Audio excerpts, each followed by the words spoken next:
السلام علیکم ورحمۃ اللہ وبرکاتہ۔ ناظرین، استقبال ہے فکر و خبر اسٹوڈیو میں، میں رضوان احمد ندوی ملک اور عالمی اہم اور خاص خبروں کے ساتھ۔ تو ناظرین، بڑھتے ہیں خبروں کی تفصیلات کی طرف۔ گزشتہ 30 سالوں سے مسقط میں ہیلتھ افسر کے طور پر خدمات انجام دینے والی بھٹکل کی ڈاکٹر وسیمہ ایوب صدی باپا اس وقت بھٹکل پہنچی ہوئی ہیں، اور رابطہ سوسائٹی کے تعاون کے ساتھ بھٹکل کے جو بستر مرگ پر پڑے ہوئے بزرگ مریض ہیں ان کا وہ مفت علاج کر رہی ہیں۔ جن گھروں میں بزرگ حضرات بستر مرگ پر ہیں اور انہیں طبی امداد کی ضرورت ہو تو وہ ڈاکٹر صاحبہ کا اپائنٹمنٹ حاصل کر سکتے ہیں۔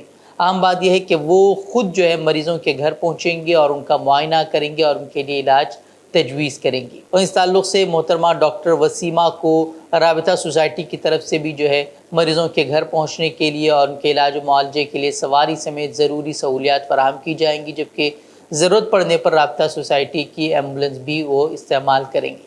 وہیں بھٹکل کے عوام کو اپنی خدمات پیش کرنے کا جذبہ رکھنے والی ڈاکٹر وسیمہ بھٹکل سرکاری اسپتال کے ڈاکٹروں کا بھی تعاون ان کو حاصل رہے گا، اور سرکاری ڈاکٹروں کے ذریعے بھی وہ علاج معالجے کو آگے بڑھانے کی طرف توجہ دیں گے۔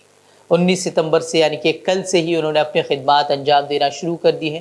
آپ کو بتا دیں کہ مختصر مدت کے لیے وہ بھٹکل تشریف لائی ہیں، اس لیے رابطہ سوسائٹی کے ذمہ داروں نے عوام سے درخواست کی ہے کہ وہ پہلی فرصت میں اپائنٹمنٹ حاصل کریں اور اپنے گھر میں موجود بزرگ مریضوں کے علاج معالجے کے لیے ڈاکٹر وسیمہ کی خدمات سے استفادہ کریں۔ آپ کو بتا دیں کہ ڈاکٹر وسیمہ گزشتہ 30 سالوں سے وزارت صحت مسقط میں ہیلتھ افسر کے طور پر خدمات انجام دے رہی ہیں، اور بھٹکل کے معروف تعلیمی ادارے انجمن حامیہ مسلمین بھٹکل کے سابق جنرل سیکرٹری مرحوم معلم ظفر علی کی وہ بڑی دختر بھی ہے۔ جملوں کی مدد سے ہی 2014 میں اقتدار حاصل کرنے والی بی جے پی حکومت نے گزشتہ روز ایک بہت بڑا جملہ پھینکا ہے، اور اس جملے پر خود کی پیٹھ تھپتھپانے میں ہی وہ لگی ہوئی ہے۔ خواتین ریزرویشن بل کو لے کر کل وزیر اعظم مودی کا زوردار بھاشن ہوا۔ وزیر اعظم مودی نے اس بل کا نام ناری شکتی وندنا کہہ دیا۔ وزیر اعظم نے یہاں تک کہہ دیا کہ یہ بل ملک کی جمہوریت کو مزید مضبوطی دے گا، لیکن اب یہ بات نکل کر سامنے آئی ہے کہ یہ بھی محض مودی حکومت کا ایک جملہ ہی ہے۔ وہ ایسے کہ خواتین ریزرویشن کو لے کر جو بل میں باتیں کہی گئی ہیں اس سے صاف ہے کہ یہ تبھی ممکن ہو سکے گا جب مردم شماری کی جائے گی، یعنی کہ سیدھے طور پر 2024 میں خواتین کو کسی بھی طرح کا ریزرویشن ملنے کا کوئی امکان نہیں ہے، اور یہ تو 2029 میں ہی ممکن ہو پائے گا۔ اب اس کو لے کر اپوزیشن جماعتوں نے مودی حکومت کو تنقید کا نشانہ بنایا ہے۔ کانگریس جو اس بل کو اپنا بل کہہ رہی تھی، اس نے بھی اب اس بل کو سب سے بڑا جملہ قرار دیا ہے۔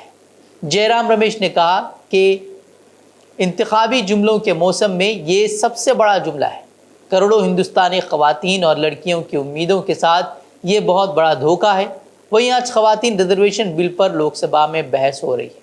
کانگریس لیڈر سونیا گاندھی نے اعلان کیا ہے کہ کانگریس خواتین ریزرویشن بل کی حمایت کرے گی، تاہم انہوں نے کہا کہ ذات پر مبنی مردم شماری کرا کے اس بل میں ایس سی ایس ٹی اور او بی سی ریزرویشن کا بھی بندوبست کیا جانا چاہیے۔ انہوں نے کہا کہ تمام رکاوٹوں کو دور کر کے اس بل کو فوری طور پر نافذ کیا جانا چاہیے، کیونکہ مزید تاخیر ہندوستانی خواتین کے لیے بہت ناانصافی کی بات ہوگی۔ وہیں اکھلیش یادو نے اس بل کو لے کر تنقید کیا ہے۔ انہوں نے کہا کہ حکومت نے نئی پارلیمنٹ میں اپنی اننگ کے پہلے ہی دن عظیم جھوٹ بولا ہے۔ اسد الدین اویسی نے اس بل میں او بی سی اور مسلم خواتین کو شامل نہیں کیے جانے پر اعتراض ظاہر کیا ہے۔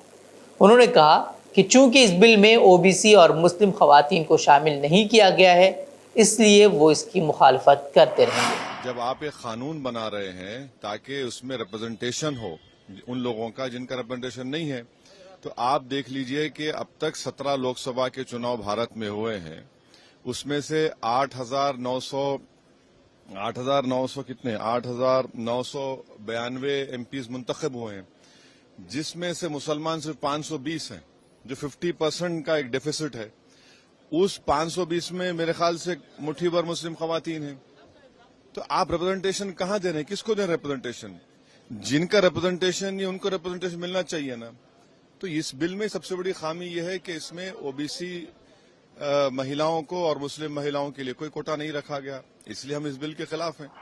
ایک طرف سیاسی جماعتیں اس بل کو لے کر مودی حکومت کی منشا پر سوال اٹھا رہی ہیں، تو وہیں اب خاتون پہلوانوں نے بھی وومن ریزرویشن بل کو لے کر طنز کسا ہے۔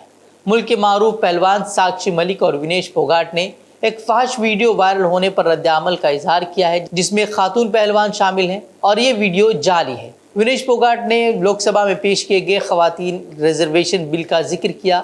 پہلوان ساکشی ملک نے سوشل میڈیا پلیٹ فارم پر اپنا ایک ویڈیو پوسٹ کیا جس میں اس نے کہا کہ ملزم برج بھوشن کے لوگ مسلسل کسان برادری اور ہریانہ کی بیٹیوں کو بدنام کرنے کی کوشش کر رہے ہیں۔ وزیر قانون شری ارجن رام میگھوال نے لوک سبھا میں خواتین کے ریزرویشن بل کو پیش کیا۔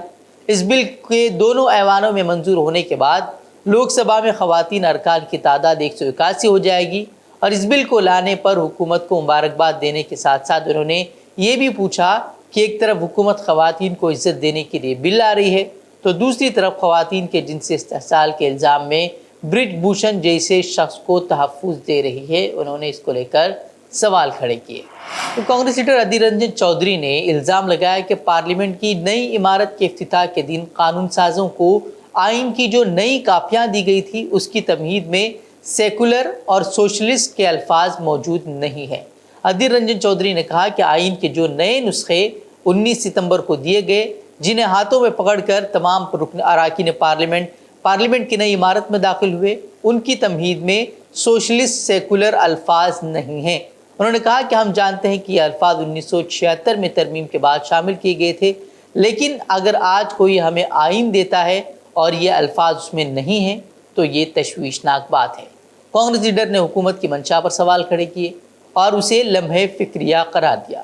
انہوں نے کہا کہ اس مسئلے کو انہوں نے اٹھانے کی کوشش کی لیکن انہیں موقع نہیں دیا گیا۔ آج کی تاریخ میں اگر کوئی سنویدھان ہمیں دے، اس میں اگر سوشلسٹ اور سیکولر دو شبدوں کی ذکر نہ رہے تو یہ بڑے گہن بڑے دشچنتا کی بات ہے۔ یہ میں آج راہل جی کو دکھاتے تھے، اس سمے بڑے صورتی کے ساتھ یہ کام کیے گئے ہیں۔ اگر آپ کچھ بولنے کی کوشش کرو گے تو کہے گی کہ شروع میں تو یہی تھا، جو شروع میں تھا وہی دے رہے ہیں، لیکن اندر کی منشا الگ ہے، ارادہ میں کھوٹ ہے۔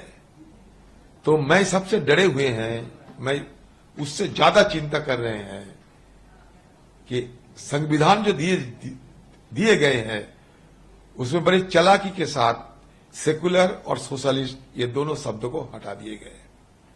آپ لوگ تھوڑا دیکھ لیجئے گا، یہ بڑا چنتا جنک مدعا ہے میرے لیے۔ موقع ملتے نہیں ہے، آج بار بار بولنے کا کوشش کر رہے تھے لیکن بولنے کو بھی موقع نہیں ملا آج کہ میں یہ مدعا اٹھاؤں۔ تو جب آپ کو مل گیا، آپ ایک نیشنل چینل ہے، تو آپ کو بدولت میں یہ دیش واسی کے سامنے رکھنا چاہتا ہوں۔ ملک میں انڈیا اتحاد کے ذریعے 14 ٹی وی اینکروں کے بائیکاٹ اور گودی میڈیا کی گونج کے درمیان سپریم کورٹ کا ٹی وی چینلوں کے سلسلے میں ایک مشورہ منظر عام پر آیا ہے۔ سپریم کورٹ کی یہ ہدایت دراصل ٹی وی چینلوں کے گرتے معیار اور عوام کے درمیان سے ختم ہوتے اعتماد کو ظاہر کرتا ہے۔ عدالت عظمیٰ کا یہ مشورہ ٹی وی چینلز کو عوامی اعتماد کی بحالی کی کوششوں کے لیے ایک قدم کے طور پر دیکھا جا سکتا ہے۔ سپریم کورٹ نے ٹی وی چینلز کو نظم و ضبط کا مشورہ دیا ہے۔ عدالت نے کہا کہ ٹی وی چینلز اپنے اندر بہتر نظم و ضبط انہیں لانا چاہیے۔ سپریم کورٹ نے ٹی وی چینلوں سے کہا ہے کہ وہ آپس میں نظم و ضبط کو یقینی بنانے کے لیے خود سخت ضابطے نافذ کریں۔ عدالت نے نیوز براڈ کاسٹر ایسوسی ایشن NBA اور news broadcaster federation NBF سے کہا ہے کہ وہ غلط چینل سے نمٹنے کے طریقہ کار کو مضبوط کرنے کے طریقے تجویز کریں۔ میڈیا رپورٹوں کے مطابق عدالت نے NBA اور NBF کو اپنے رہنما خطوط پیش کرنے کے لیے 4 ہفتوں کا وقت دیا ہے۔ اس مدت کے بعد کیس کی دوبارہ سماعت ہونے والی ہے۔ اور ترک صدر رجب طیب اردوغان نے اقوام متحدہ کے اجلاس میں مسئلہ کشمیر کو ایک بار پھر اٹھاتے ہوئے کہا ہے کہ بھارت اور پاکستان کی جانب سے مسئلہ کشمیر کو مذاکرات کے ذریعے حل کرنے سے علاقائی استحکام پیدا ہوگا۔ In South Asia will be the establishment of a just and lasting peace in Kashmir through dialogue and cooperation between India and Pakistan. Erdogan نے اقوام متحدہ کے اعلیٰ سطحی اسمبلی اجلاس میں کہا کہ جنوبی ایشیا میں علاقائی امن، استحکام اور خوشحالی کی راہ ہموار کرنے والی ترقیاتی اقدامات ہندوستان اور پاکستان کے درمیان بات چیت اور تعاون کے ذریعے کشمیر میں ایک منصفانہ اور دیرپا امن کے قائم ہونے کا باعث بنے گی۔ انہوں نے مزید کہا کہ ترکی اس سمت میں اٹھائے جانے والے اقدامات کی حمایت جاری رکھے گا۔ سن 2020 میں ترک صدر رجب طیب ایردوغان نے کشمیر کی صورتحال کو ایک اہم مسئلہ قرار دیا تھا اور کشمیر کو خصوصی حیثیت دینے والی دفعہ 370 کی منسوخی پر بھارت کی نکتہ چینی بھی کی تھی۔ ترک صدر رجب طیب ایردوغان نے چین پر ایغور اقلیت کے ساتھ سلوک پر بھی سخت نکتہ چینی کی ہے، جو زیادہ تر مسلمان ہیں۔ انہوں نے کہا کہ ہم ایغور ترکوں کے بنیادی حقوق اور آزادیوں کے تحفظ کے حوالے سے اپنی حساسیت کا اظہار کرتے رہیں گے، جن کے ساتھ ہمارے مضبوط تاریخی اور انسانی تعلقات ہیں۔ اقوام متحدہ کے جنرل سیکریٹری انطونیو گوتریس نے کہا ہے کہ فلسطین میں جو یک طرفہ اقدامات ہو رہے ہیں وہ امن کے لیے خطرہ ہیں، جبکہ افغانستان میں 70% آبادی کو انسانی امداد کی ضرورت ہے۔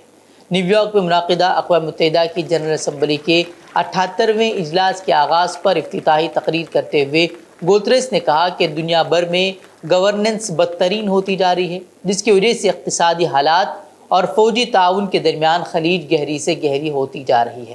انہوں نے اپنی تقریر میں لیبیا میں آنے والے خوفناک سیلاب کا تذکرہ کرتے ہوئے کہا کہ اگر ہم موسمیاتی تبدیلیوں کے حوالے سے سنجیدہ نہیں ہوئے اور اقدامات نہیں کیے تو پھر ایسے مزید واقعات رونما ہو سکتے ہیں۔ لیبیا میں سیلاب کی وجہ سے مرنے والے افراد رواں سال کے سب سے زیادہ متاثرہ افراد ہیں۔ سیکریٹری جنرل نے کہا کہ مقبوضہ فلسطین میں ایک طرفہ اقدامات کی وجہ سے حالات خراب ہوتے جا رہے ہیں، جو امن کے لیے خطرہ ہے۔ انہوں نے ان واقعات میں اسرائیل کو براہ راست مورد الزام بھی نہیں ٹھہرایا، تاہم کہا کہ مشرق وسطیٰ کے علاقے مقبوضہ فلسطین میں ایک بڑے خونی تصادم کا خطرہ پیدا ہو گیا ہے اور عام شہریوں کے لیے بہت زیادہ خوفناک ہو سکتا ہے۔ گوتریس نے کہا کہ یک طرفہ اقدامات کو ختم کر کے اب ہمیں مقبوضہ فلسطین میں پرامن حل کی طرف جانا ہوگا، جس کے لیے دو ریاستی نظریہ موجود ہے اور یہی اس تنازع کے حل کی وجہ ہو سکتا ہے۔ تو ناظرین، خبریں مزید خبروں کے لیے آپ ہمارے ویب سائٹ www.fikrokhabar.com کی طرف رخ کر سکتے ہیں۔ ویڈیوز کے لیے ہمارے یوٹیوب چینل کو سبسکرائب کریں۔ تو ناظرین اجازت دیں، السلام علیکم ورحمۃ اللہ وبرکاتہ۔